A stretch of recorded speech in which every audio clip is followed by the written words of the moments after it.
That's what JR gets. He is also going to die by being multiply stabbed by said 12-year-old. Multiply stabbed.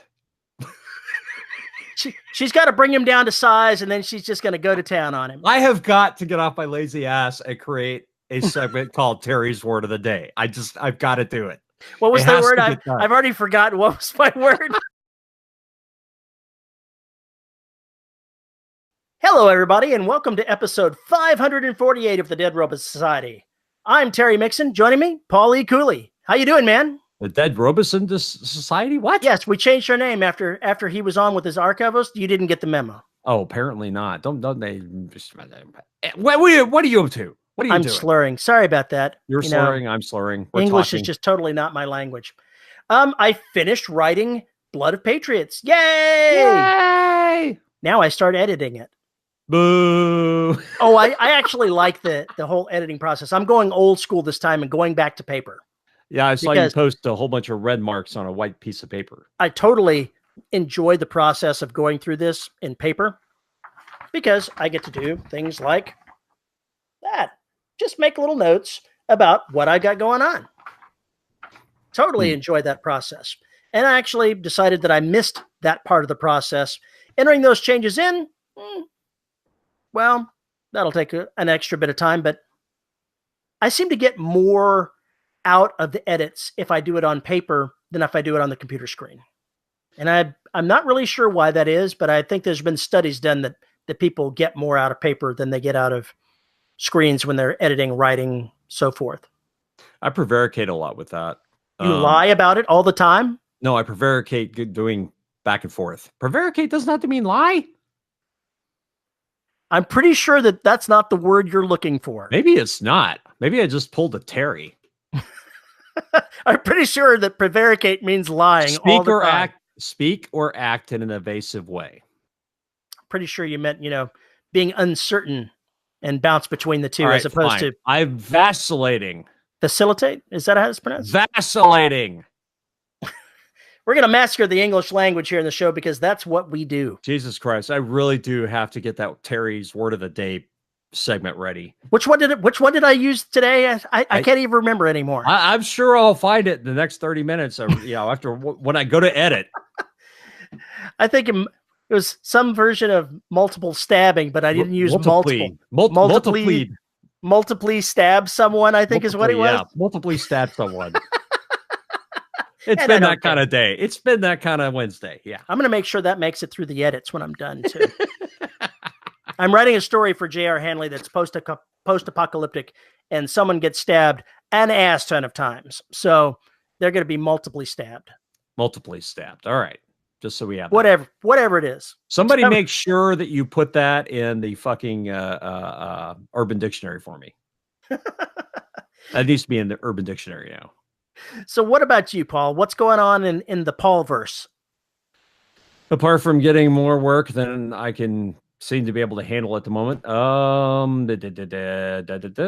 think I added another 2,500 words to Trident, and I'm still working on a short story and some other things. I've been editing the first section of Trident because I think I'm going to serialize it. Yay! For my patrons and subscribers. And I've also been getting that crap ready and getting Derelict ready for YouTube. So it's been busy. I have a lot of things to do. I think I need to write a novella that is set just before Empire of Bones, because I want to start using something different with email draws to the mailing list. And I don't want to give away the first book, and I can't because it's for sale on Amazon exclusively. But I can write a prequel novella that I can put out there. Yummy. That's actually a good draw. I have no idea what the hell they're going to be doing, but hey, what the heck? Maybe you can write that Imperial Marines thing you've been talking about for so long. Well, that's not necessarily a bad idea, but do I want to draw somebody into the series that has no books at this point, or do I want to draw them into the one that I'm about to start writing, book 11, by the end of the month? Probably the longer series. Probably. I don't know. That's a question for another time. I really don't know. it's something to ponder. But I've got time to figure it out. Yay. Got some. Well, Paul, now comes the wonderful time in the show where I tell you what we're going to be talking about today. What are we going to be talking about today? I haven't got the slightest idea because we recorded this show last week and someone didn't make any notes. So we're going to call this show, We Have No Idea What We Said. Oh, this sounds glorious. How much cold medication was I on? You were apparently on a lot. Oh, yeah. Because that's apparently what you wrote down. Yeah, pretty much. Have no idea what we said. Pretty much, yeah. I believe if we get down into the meat of what we talked about, that we talked about a number of subjects. In fact, I'm pretty sure that it was just a rambling conversation like our pre-show gone totally out of control. That sounds about right, yeah. That's probably about right. So prepare yourselves for dribble. That's right. Maybe this show should be titled Pre-Show Extended Version. And if you've ever heard our pre-show, that's saying something. Yes, it is. Well, let's get to the train wreck. A likely story. That's my plan, because right now when I sit in front of the computer, I'm so tempted to do other things. And that it's serious. I get up by 9 or 10 o'clock. I'm sitting at the computer. I would hope to be done in a couple of hours with it, but it'll be 3 o'clock and then I'm only just wrapping up because I keep dicking off and doing other things. So if I can get the writing done before, then I could spend that time doing things that I would much rather be doing rather than trying to avoid doing what I should be doing. Isn't that a writer's bug? You know, as soon as you sit down to write, you want to find everything else you can do. There is something to be said for that. I've been working ridiculous hours since I got back and was working ridiculous hours before I left. Fortunately, I'm getting sleep now, so that's kind of a nice thing. But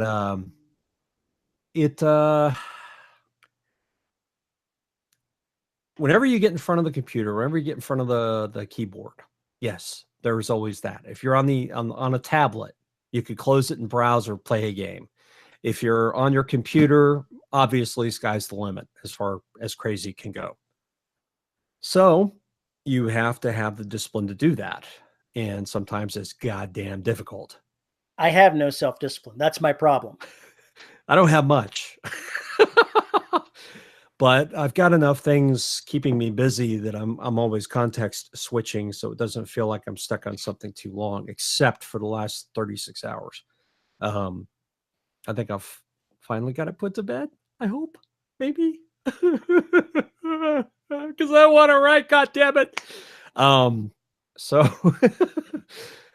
I've discovered with audio transcription that basically speaking out a scene, which is about 1,200 words for me, takes about 15 minutes.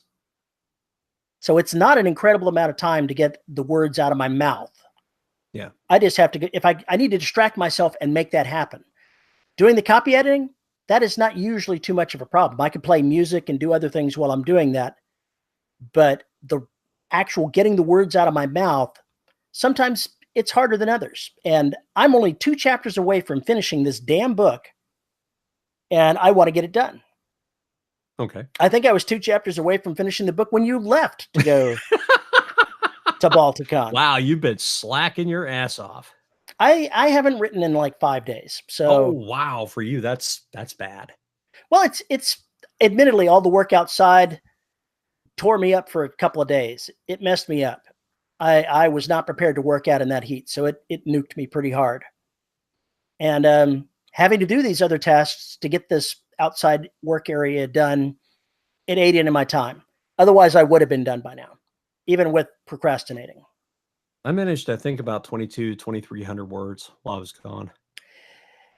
This book is becoming the Paul E. Cooley of Terry Mixon books. Here it comes. I set out for a target of between 80 and 85,000 words, and I'm currently at 95,000, and it's going to be 100,000 before I'm done. It will be the largest novel I've written so far. Shit. But that's the way it works. That's the way it works. You can't rush the ending. It's got to be the right pacing or it's just shit. So it has to be longer. Let me ask you a question. Let me ask you something. Let me ask you something. That's what I was trying to say. And now that I've said that, it's gone totally out of my mind. Do you think that being a more experienced author, as in having more books, makes it easier to write longer books? Yes. Better, longer books. Ooh, now that's a more challenging distinction. Better, longer books. I think that the answer is yes, because part of being a writer is doing. You don't gain experience unless you do something. The more novels that you write, the more comfortable with the process, your own individual process you become, the more comfortable you become with telling a story at the pace that it needs to be told in the way that you think it needs to be told. And a first novel, you're just basically rolling your way into the dark, no matter how you do it, whether you're actually doing it into the dark or you're doing it with an outline. You really don't know what you're doing. Once you've done 15 books, like I have of my own, then there's a pattern to it. You can see the pattern. You can feel when it feels right that you're in the middle, that you're transitioning to the ending stages of the book. This one, the middle dragged on a little longer than I wanted it to, but I knew when I was hitting the end sequence, and I knew that I was going to be at least 10,000 words over what I had budgeted for it. I could see that because of the experience that I now have as a novelist. And I wouldn't have had that as a younger guy. Are you actually budgeting? Well, I say budgeting, but when I set out to do 80,000 to 85,000, that was just a mental target. It's not something I was aiming to make happen. It was a guesstimate based on my previous performance. I think I may need to up my previous performance guesstimate to at least 90,000 because my novels are getting longer as I go. Yeah, I think that's probably a good idea.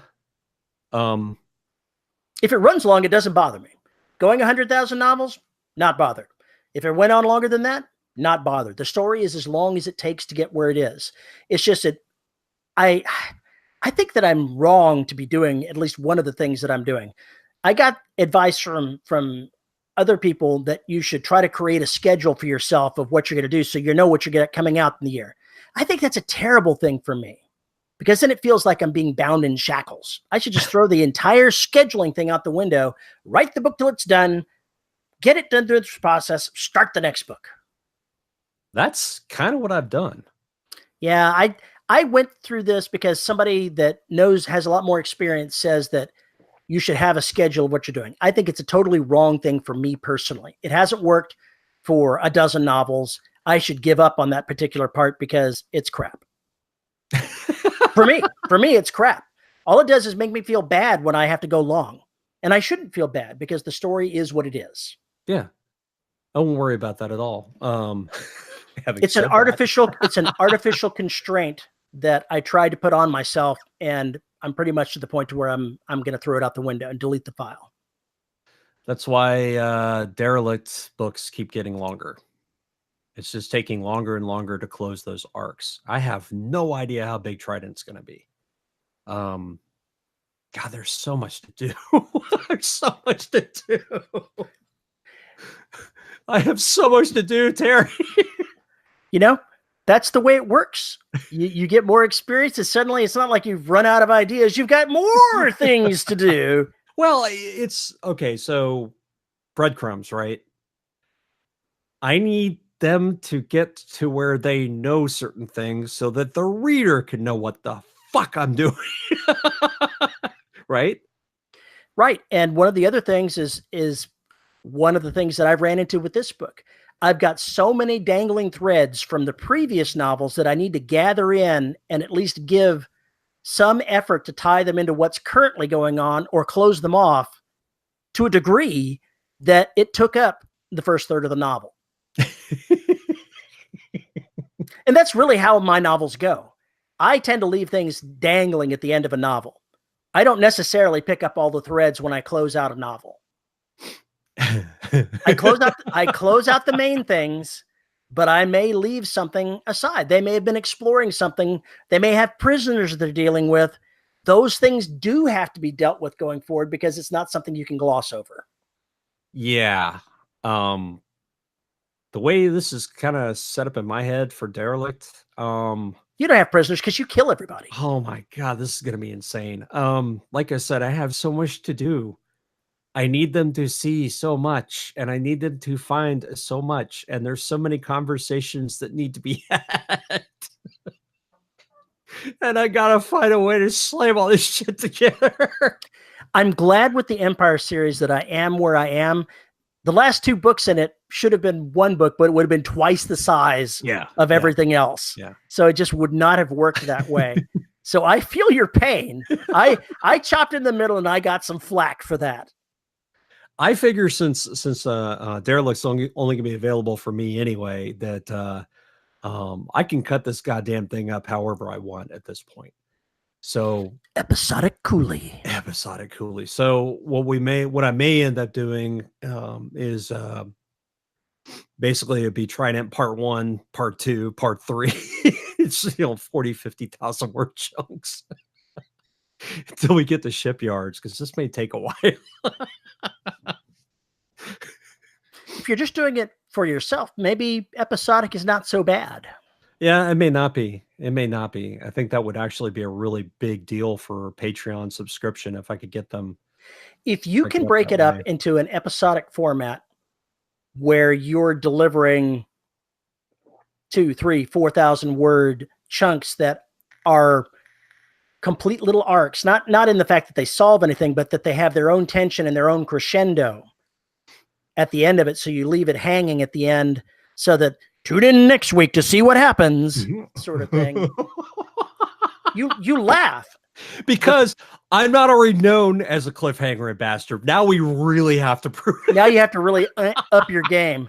When I started writing writing erotic mysteries, I published it in an episodic fashion. I published 4 novels in episodic fashion. And there's a certain tempo and rhythm that goes into having an arc inside an episode. These were like 4,000 word chunks, right? That you have the start from where you picked up from the last episode. You have the rising tension, you have the confrontation with something, and you leave things hanging where it's a bit uncertain at the end. And you do it week after week after week after week. There's a certain tempo that comes with that. And it actually works out really well when you get into the groove of doing that sort of thing. It's not hard. I would do it. Well, I have to. I'm going to have to do it all as audio. But if I only have to record, like, I don't know, 10 to 15 minutes of finished audio a week, that actually is not a bad deal, because when I get done with it, I can go back and hopefully use the original recordings and then go wipe out the stuff that we get fixed and edit and post. You actually should be able to do that. Most things that are done episodically can be put together into a novel format quite easily. Oh yeah, and that would be the point. That would be the whole point, is doing it that way. And so if the patrons and subscribers are seeing a new episode of a new arc of Trident every week, a couple new chapters every week, or if they wait a month and then I give them an entire month's worth at one shot in audio, that might be something that people. If you're going to do it episodically, I suggest you go weekly instead of monthly. I figured. You've got to have. When I was releasing mine, I say I did that every week. In actuality, I released 2 sets of that every week. So it was like 3 or 4 days in between. But you can do longer, as much as a week, but I wouldn't go much longer than that. Yeah, that's just something else I got to think about, because I don't have enough podcasts going right now. Fuck.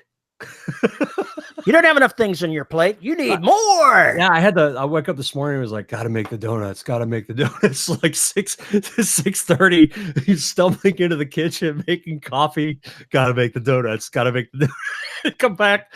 Okay, gotta fix this editing. Gotta get this. Oh, I exported that wrong. All right, let me try again. Export that. Oh, that YouTube sucks. I gotta rebuild that. Upload. All right, what the fuck else am I supposed to be doing? Gotta make the donuts. Gotta make it. You knew that you've heard that my first job while I was in high school was actually working in a bakery making donuts, right? I think you probably mentioned that at some point. It sounds familiar. Getting up at 3 a.m. sucks. Yeah. I will tell you that. I've had to do it multiple times for Schlumberger way back in the day. Doing that, going and frying up the donuts, and then going to school, that's smelling like donuts. Yeah, well, at least I got to eat donuts. And I will tell you that there's nothing more heavenly than a freshly fried and glazed donut straight out of the vat. Yeah, I remember back when you could get those from Krispy Kreme before they turned into suck. Before they overexpanded and turned into suck. I remember that because we went there when they had the red light on. I think that means the donuts were baked like 10 minutes ago or something. Oh my God. They are amazing. They're ridiculous. Absolutely ridiculous. So my question for you now is, did you get a chance to listen to any of the masterclass stuff? I did not. You suck. I know. But I did do something interesting. I read Damsels of Desire by Scott Roche. I read it cover to cover on the way home. By the way, do you think this illness that you've got now could be from the spooning that took place between you and Scott Roche? I don't know if it was him that was infected or if it was Pondy. I don't know which. There's a lot of loving going on.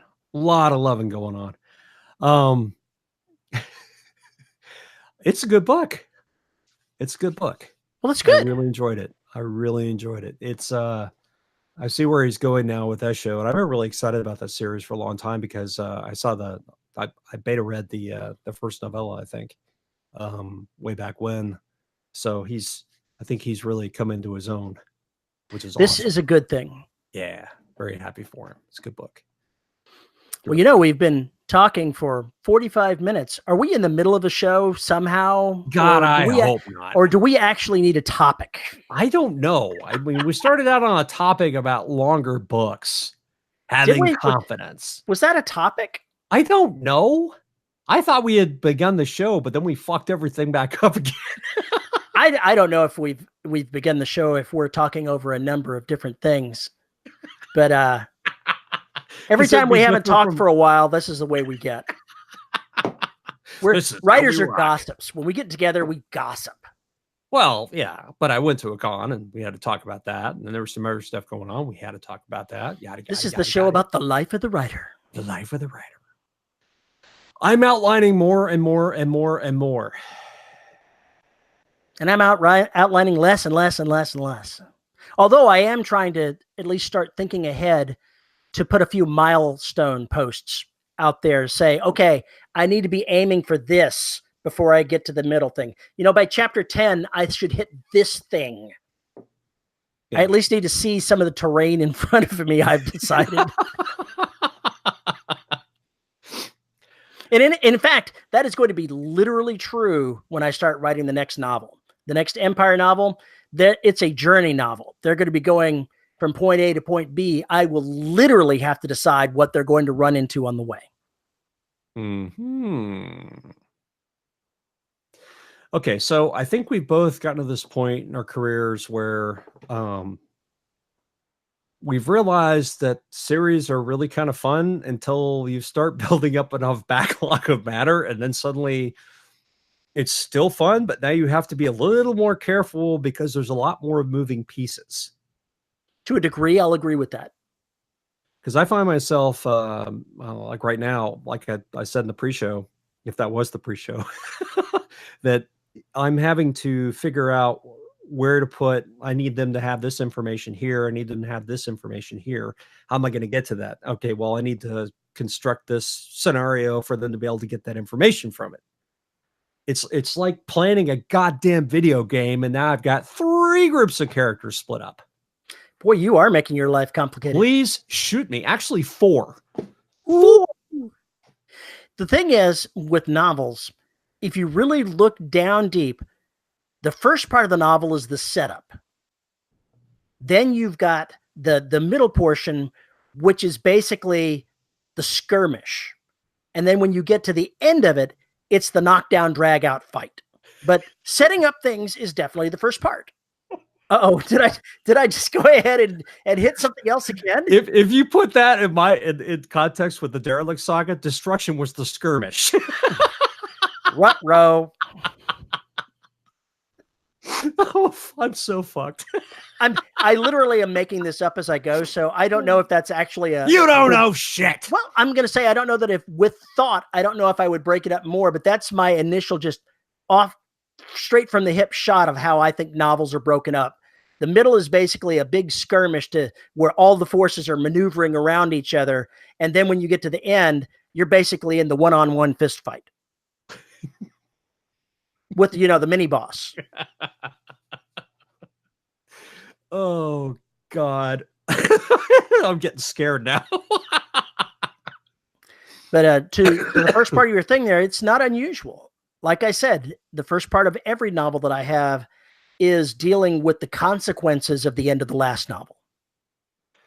Right. The only difference is I'm trying to deal with the consequences of an information imparted across 3 and combine them. That's a bit more complex than what I do. Yeah. That's why I have to outline like a mad person, because I have to figure out where to put these things so the audience or the readers, listeners, whatever, don't feel like they got cheated. Luckily, I don't usually have that many groups. When I split off groups, I made a separate set of novels for them. I didn't have to worry about trying to mix that in one group. I didn't have to be Tom Clancy. I'm having to be Tom fucking Clancy. I'm gonna cry.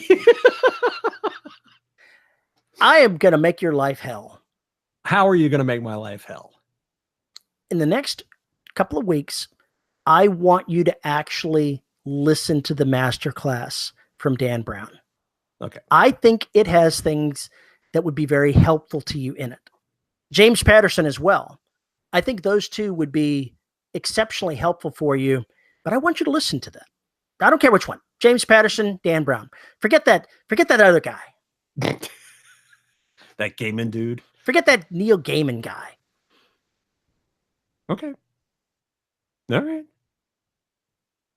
I know that for outlining, Patterson talks a lot about it because he extensively outlines. Yeah. Yeah. Part of his class has the outline of one of his books in it. And that might be useful for you as well. It's interesting because Derelict is so huge, I'm having to deal with those mini arcs all, heading toward the one place, which means I have a lot of threads that will not tied up and will not be tied up until we get to the end of this particular journey. But when you're writing something that large, and really this is one book, it's just broken up into 5 parts, 5 planned parts anyway. But there's just a lot more to keep track of. And now we're trying to wind all those elements together while you've still got this overarching threat that's going to fuck everything up in the background. It's just a lot of information to go through. Just a lot of stuff. I'm going to stick with what I initially said. Listen to Dan Brown. I think you'll find it motivational and educational and maybe help you into this process. Okay. Process of what? Tying it up? The process of not being overwhelmed by it. Oh, I'm not overwhelmed in the sense that I'm just looking at how many things I have to bring up and how many scenes it's going to take to do it. I totally disagree.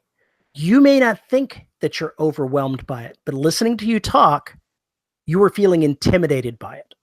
You know that you can do it, but you're feeling some intimidation there. And there's nothing wrong with that. There's nothing wrong with that. I'm just saying, take a deep breath and step back and take a look at it and recognize it for what it is.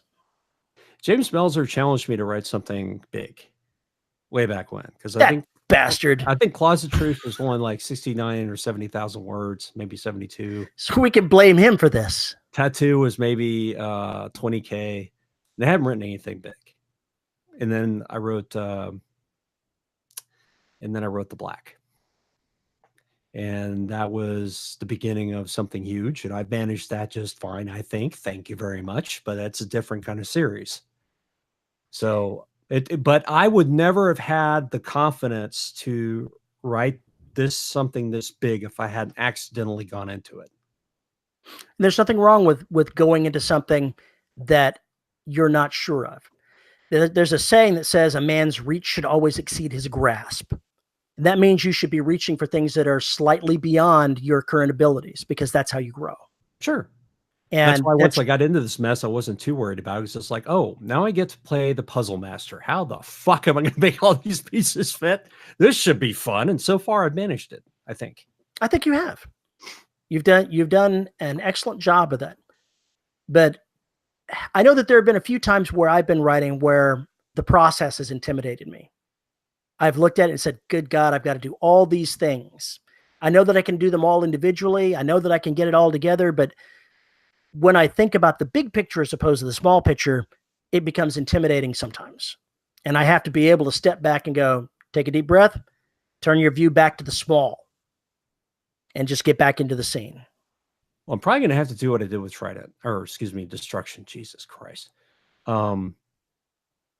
I wrote everything Kalimura's squad went through first, without any of the other background. I just let that stuff drop, and just moved on with Kalimura's squad because I needed to get those beats in before the rest of the novel made sense, and before I realized how much more material I actually needed on the other sides, and that worked. But it was a very conscious decision to just say, okay, let's put all this other crap aside and let's deal with the problem. Spoiler alert. So that just takes time to figure out how to, the tricks. And I've already broken it up and tried it where I've got those same little deals where I can write them in isolation and not worry about what else is going on. And then I'll be able to mesh them later. So that's one of the things that I've never tried to do. I write linearly, so meshing them together comes pretty naturally. The key for me is making sure that one of the plot threads doesn't get longer than the others. Well, sometimes they have to be, though. You'd be surprised how easy it is for me to make sure that the different disparate things that are major in a novel come together at the same time and end. I don't know how that is, but it doesn't seem very hard for me. Sometimes you have to have a thread that goes on longer than the others, though. If I do, it's a recurring thread that goes on multiple novels. But I'm talking about story arc stuff that fits in a novel.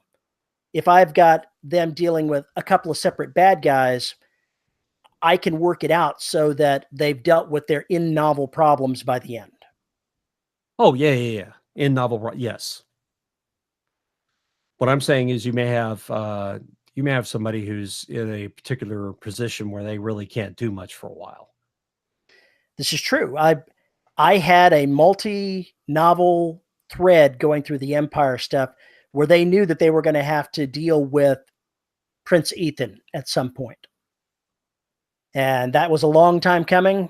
Didn't happen until book 5, but the beginnings of it were seated right there in book 1. I weep. I need to get back to Archivos very soon. If only I had time or minions. Yeah, time and minions would be nice. I just have got to get this other shit off my plate so I can get back to writing. I'm dying here because there's so much I just need to do with writing right now. I actually thought about this, Terry, because you've been bugging me about it. Mm-hmm. I thought about just doing some audio logs from some of the characters, some of the things that take place before Derelict, just to get them, on tape, so to speak. That might be interesting things to drop for your patrons. Yeah, some would be spoilerific for book 4, so I really don't want to do that. They're more for me at this point. They'd be cool for the patrons later. Keep them as extras for when they're safe to drop. Yeah. Be kind of fun. Be really kind of fun. I don't know. It's almost the point where I want to write a I want to write an Aristotelian or Socratic book on arguing from SI point of view about humanity. That would be really interesting. Philosophy of dealing with humans. And then philosophy of ethics when dealing with humans. Ooh, wait, there's ethics? Well, flip it around, right? We sit here and we worry so much about the AIs and what they can do to us. We never thought about what we're doing to them or what we can do ultimately with sentience. So it isn't a slavery; it's a partnership. When have human beings cared about their toys? Never, never. And just think about how long it would take for humanity as a whole, or even the majority of humanity, to see something like a computer program as a sentient being. That would be a generational shift. Oh, absolutely. When the first sentient AIs came out, it would be 50 years before the majority of humanity accepted that they were sentient. Meanwhile, SIs are evolving multiple times per second. Exactly. That's all I'm going to say. Exterminate. So, that idea, and I was going to say this, I was in a grocery store the other day while I was in Maryland, and they had a robot running around, and it was like, I can't remember what his name was, Mikey or some shit. Mikey's here for your protection or whatever. And the goddamn lens is like moving all over the place and checking shit out. And he's beeping, letting people know. And I tried to walk the same direction he was going. He figured out where I was going and stopped and waited. But it was creepy. It was really creepy. Mikey is watching you, human. Exactly. It was creepy as hell. I mean, I just was like, oh shit, this is where we're going. I had what was that? What was the weird thought that I had this morning? I don't know. I imagine you have lots of weird. No, this was a specifically strange thought. I was listening to the soundtrack from Planet of the Apes, the more recent version, the one that was put together by Danny Elfman, and it's a great soundtrack to do things to. And for whatever reason, out of the blue, I was thinking about the Terminator franchise and how they're going into alternate realities in their own franchise. And wouldn't it be weird if you had a Terminator versus Apes movie? What? It's like an Alien versus Predator sort of thing. I don't think the apes would fare too well. They seem to fare well against humanity. Yeah, kick our asses. Humans are dumbasses. Yeah, but if you've only got like a handful of Terminators that we would go back to the past and stop Sarah Connor. Oh, wait, there is no Sarah Connor. It's nothing but apes. Something has gone wrong. Kill the apes. Wow, that is a conceit looking for a story. Probably so. Have you seen the trailer for the next Terminator movie? No. It's out now. I've not. And I forget what it is. Terminator Dark something. I can't remember exactly what it was. But it involves the time of Judgment Day, where the nuclear war happens, the time just before that, where Sarah Connor's running from the Terminator, and into the picture comes older Sarah Connor to help save younger Sarah Connor. Oh my God, why? And as part of this, they go out into the woods and knock on a door and open the door, and there's Arnold Schwarzenegger looking at them. So they've got the old Terminator and the old Sarah Connor. I didn't do this. This is not my plot. They have not my circus. Not sharks. my monkeys. They have not a flock, a school of sharks. If sharks ever traveled in school, these are huge, great whites. I think a flock of sharks is perfectly right if you're looking at Sharknado. God. Oh, it's so But no, bad. You look at the stuff that's coming out now and you're like, what? I'm convinced they do that shit so they can hang on to the IP. I think they have to put out a movie every so many years to keep the IP. Well, sometimes it's weird depending on the contract, but they wanted to, they said that this particular Terminator is ignoring the ones that happened after Terminator 2. It's going back and becoming a sequel to Terminator 2. Okay. And I may have to watch the first two Terminator movies before I go see this other one to make any sense of it, because I've forgotten so much about the mythos of this world. They've confused it. They've muddled it. Time travel fucks up everything, doesn't it? But now they're obviously looking at, alternate realities. This isn't quite the same Terminator universe. This isn't really time travel. This is more like stepping sideways. And that sort of led me to this whole Planet of the Apes Terminator mashup. And that sounds so bad. It sounds like a horrible thing.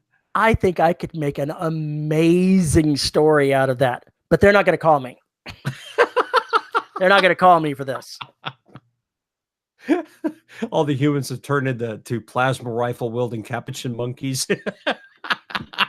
No, just all the humans are dead or slaves. Just like in the Planet of the Apes ethos, you'd have the apes ruling everything and the humans would be slaves. Now, what are the Terminators going to do? Pretend to be slaves? Are they going to fight the apes?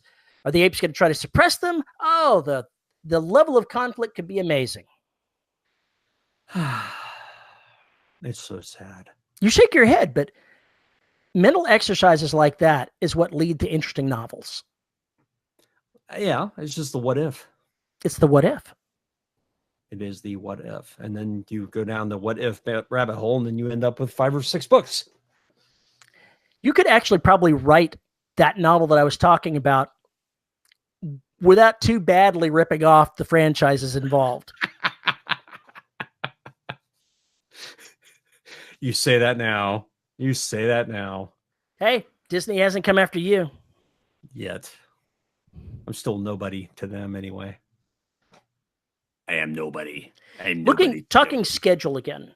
I've been one of the things that I've been looking at my schedule is, I've got these different properties that I need to do something with. That I just need to do this and this and this and this. Screw that. I need to step back and focus on my core stuff for right now. I need to go ahead and get more books out that are in the core series. Right. Rather than, I want to write a post-apocalyptic novel. I need to realize that is not going to happen for a while, if ever. I want to write a lit RPG. It's not going to happen for now. I've got to focus on the ones that are my bread and butter. The struggle for me is going to be the next book that is not part of either of those 2 series. It's something more commercial that I can put out that's kind of in the same vein as Derelict of the Black. That's going to be the struggle, doing that while I'm trying to tie up these other 2 series. That's going to be the struggle. Maybe you need to have like a first reader that guides you through the process of going, you're wandering off commercial. Turn back. Pull up. Well, you know the problem. The problem is that I'm going to do exactly what I always do. And it's going to turn into an awesome story. And people will like it, but they'll also misunderstand it and be mad at me because it's marketed wrong. Why do I hear that, what's that guy in Star Wars? Stay on target. Stay on target. Come on, Porkins. Oh, God. Porkins. Screw that guy. He got blown up. Yes, he did. Yes, he did. And that, but that goes part of it. I mean, like, I will never, ever tag any of my stuff with Space Marines again, or military science fiction, unless it actually is what you people define as military science fiction. That's probably a good idea. Right. But if you tag something as something that it's not, people tend to leave nasty reviews and word gets around. Oh, I thought it was military science fiction. Just because it's got the military in it does not make it military science fiction. Yeah, well, fuck all of you. This is the kind of military sci-fi. This is as close to military sci-fi as I write. For now. For now, he says. For now. I think that there's still hope. You keep dreaming. If I do, it'll be in Soul and Beyond. It'll be 2 books that I can't put out for quite a while. So there's that. You're a challenge, man. A serious challenge. I'm challenged. Yes. I don't know, man. I don't think so. Well, I meant as far as, herding you into a specific kind of story. Herding me in the specific kind of story. Yeah. I was thinking about this the other day because a writer whose podcast I listen to, not to drop names, mentioned in his last podcast that he had sold a book. He said nothing about it, and he spent like 2 weeks outlining it before he even started writing it. and or something along those lines. And apparently it's helping him, really crash through the writing on the book and stay focused. I've often wondered with, when you sell a book on an outline, that's obviously very, very different from selling it on a pitch, right? Because the pitch has the barest details, which is why I think of that movie, The Player, where, last line of the movie is, can you guarantee that ending? So I wonder just how different it is selling it off an outline versus a pitch. I imagine it's easier selling off an outline unless you are a major established writer, that your pitch is good enough for them, that they already have a history with you. Then the question becomes, how detailed does the outline need to be? Now that I couldn't say. Like I said, the James Patterson outline that came with the master class might be of something. I think even Dan Brown has an outline of one of his. So those may provide you a clue of what these commercial writers are having to do for outlines. It's very, very interesting. And the funny thing is, I don't think I could do it and stick with it. You've just touched on something. Even Patterson admits that as he's writing to the outline, he starts wandering away from it and has to stop and reformat where he's going from that point in the outline because he's seen a different path. Something has changed. He's not locked into it. And I know everybody that says they do outlines say, don't feel like you're locked into it. The reason I don't do outlines is I feel like I'm locked into it. I feel like it's a constraint rather than a guide. And that's just me.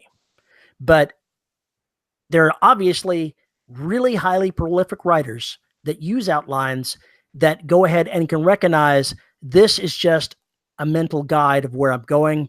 And as soon as I stray too much, I chop off this and I redo it until the end again. And I figure out where I'm going from there. And it works just fine for them. And apparently that's fine for the publishers as well. They just want an initial thing saying, does this guy know where the story is going to begin with? Will it look like the outline when you're done? Even the editor probably won't read it. You mean read the outline? No, the end novel. With some of these books that I can't remember who it was. It may not have been one of these two master classes, but a professional writer said that he was doing something with the outline and ended up changing some significant pieces because he came up with these ideas, and it really changed the ending of the story from what he had originally pitched, and no one said a single thing to him about it. Not that they even noticed that it had happened, and he figured out from that no one, the editor, no one else had read the finished story. That's terrifying. That is absolutely terrifying. Obviously, it was copy edited. It was done. The lower level stuff was done, but the person that acquired the novel did not read the finished product. No one at the publishing company read the finished product. Interesting. Well, that's kind of terrifying. It really is. It really, really is. I think the challenge will be one of these days to try that and see if I could do it. Just see if I could do it. Listen to those two master classes first. Then you'll be ready for that outline. Well, I need something to listen to. So I'll need something to listen to, and I'm not trying to spot check my own shitty audio. So my own shitty audio with my 2 more second words. I'm all special now. And indeed you are. Special K. Short bus special. Short bus special. I knew you were going there. Why would you go there? Because I'm of that certain age. That's the response to people my age to special. Yeah. To associate it with short bus. It's undoubtedly wrong of me, but you can't get over being a 12-year-old. No, you never will. Because we kind of stay that way permanently, I think, till we're like 90 or dead. I don't know. By the time you're 90, you don't care anymore. Yeah. I think I'm getting at that point by 50. More and more, I just don't give a shit. It's all your fault. So I was watching Hap and Leonard, the AMC series. Finally. Are you not familiar? Not familiar with it. Not familiar. You should watch it. It is based on the books that Joe R. Lansdale wrote with Hap and Leonard in them. And the changes are rather interesting. The changes that they've made to the plot line. I recognized the plot line immediately from the first book, Savage Season. But they changed a few things here and there. And of course, it's, since it's by Lansdale, I have to experience this train wreck. And so far, it's a great one. It is absolutely fun as hell. Just a lot of fun. There was something James Patterson was saying during his master class. He was talking about having them when people made movies out of your stuff. He said that they were kind enough to invite him to a screening of the movie because they figured, they're sending him on this publicity tour with the actors that he probably should at least be familiar enough with the movie to talk about it as a separate item. And he said he's sitting there watching the movie, and the first scene was one that was not in the book. And it involved his character working out on an in-home thing and a woman coming up and telling him that he just needed to get out of the house. He needed to get back in the game. And he's like, I have no idea who this woman is. Who is she? She didn't appear anywhere else in the rest of the movie. He had no idea who that character was. Interesting. And he ended up asking Morgan Freeman, who is that supposed to be? Oh, that's his sister. And he's like, Alex Cross doesn't have a sister. Okay. Well, in this film he does. In this film he does. He said when he was watching it, virtually nothing about the book was in the movie. It was almost completely different. And it was a shock to him, a little bit of a shock to realize how little they actually paid attention to the source material other than basically taking a bit of it and using it. And he said that played into his advantage in an unexpected way when he was talking with the producers of the movie. And he said, you guys should do this. And he mentioned a major plot element from the book they had bought and made into this movie that they had not used. And the guy said, that's a great idea. And then they paid him $250,000 for it. For the book they already had. He said, I took the money, but it's awesome. Obvious they never actually read the book. That's terrifying too. That's why that's yet another reason why I think it'd be kind of cool and also dangerous as hell to write a script for one of your own properties. One of the master classes that I'm going to take next is from a dramatic script writer and a playwright. And I can't remember David Mamet. David Mamet. Yeah. It's his master class. I'm not familiar with him, but I was looking through the thing, and even though it's not on the writing track per se, I said, this would be interesting to take as a writer. So he's next on, I've already downloaded it, and he's next on my list of ones to take. Because I think that some of what he's talking there would translate just fine to storytelling. I believe he is the one who penned the Untouchables movie. It's possible. He's also the one that did, oh shit, it's like one of my favorite flicks. Glengarry Glen Ross. He did do that one. I saw that name in there. Well, that was started out as a play. And he had some others. He has a bunch of others. Yeah, it listed a whole bunch of things, but I wasn't familiar with them or him.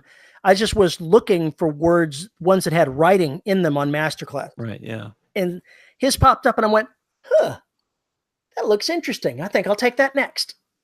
You have to let me know how it is. I will. So I like Mamet's work. He's good at what he does.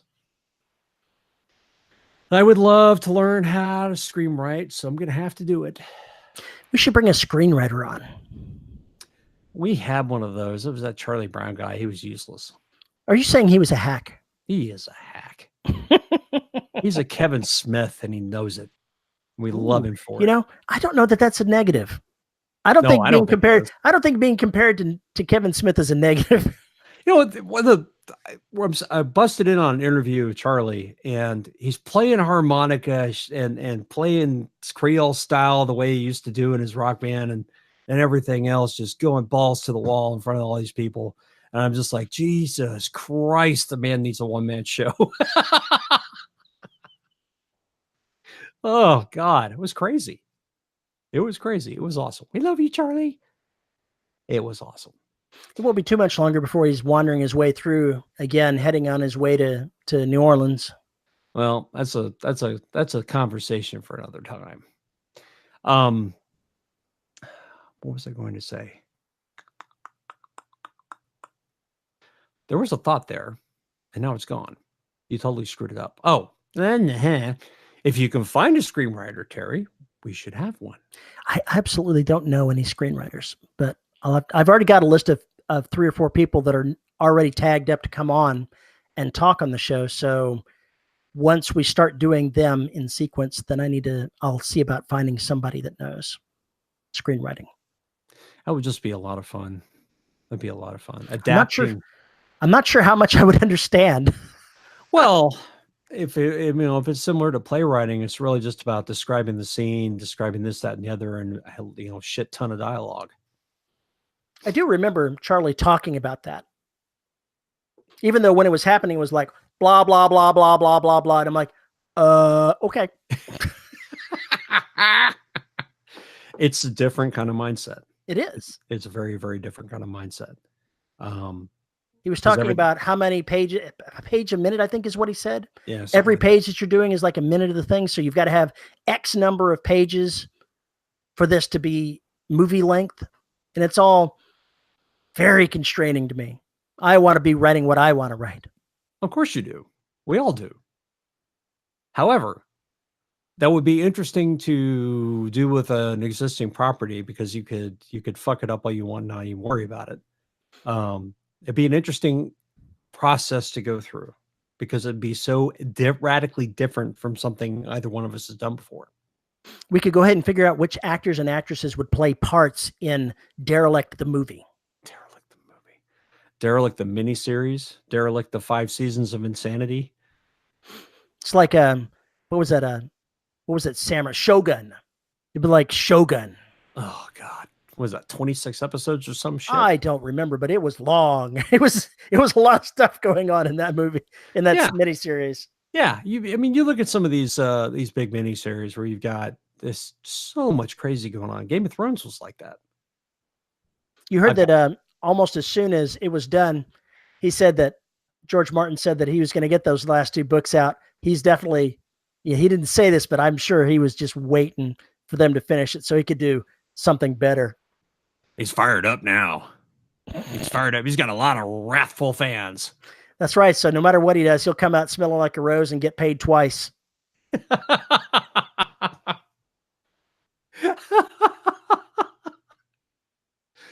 Oh shit. All the fans that were dissatisfied will go back to the books and go, how is this really supposed to work out? Because this TV show sucks.